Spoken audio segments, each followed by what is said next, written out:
बिस्मिल्लाहिर्रहमानिर्रहीम। अस्सलाम वालेकुम। ऑनलाइन रेमेडीज में खुश आमदीद। व्यूअर्स, आज जो वीडियो मैं आपके लिए लेकर आई हूँ वो आपके चेहरे की झुर्रियों को ख़त्म करके आपको अपनी उम्र से 10 साल पीछे ले जाएगी, जैसे आप 10 साल पहले नजर आते थे। आजमाइश शर्त है, जो इस नुस्खा इलाज को इस्तेमाल करेगा हमें हमेशा दुआओं में याद रखेगा, क्योंकि ये नुस्खा है ही बहुत लाजवाब, आजमाया हुआ। अब आप तरीका इस्तेमाल नोट करें। मेथी के ताज़े पत्ते लेकर इनमें थोड़ा सा रोज वाटर यानी अर्के गुलाब मिलाकर ग्राइंड कर लें, या फिर हामन दस्ते में कूट कर बारीक पीस कर पेस्ट बना लें।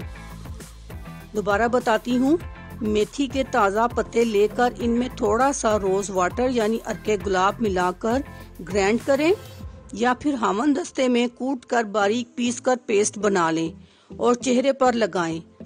आधे घंटे के बाद नीम गर्म पानी से चेहरे को धो लें। चंद दिनों के इस्तेमाल से इंशाल्लाह आपकी झुर्रियां खत्म हो जाएंगी। शुक्रिया। अल्लाह हाफिज।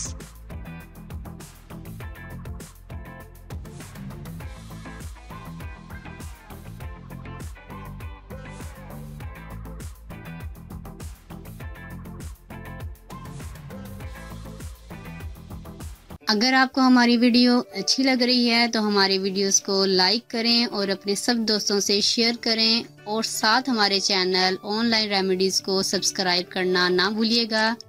मिलती हूँ मैं आपको एक नई वीडियो के साथ, तब तक के लिए अल्लाह हाफिज़।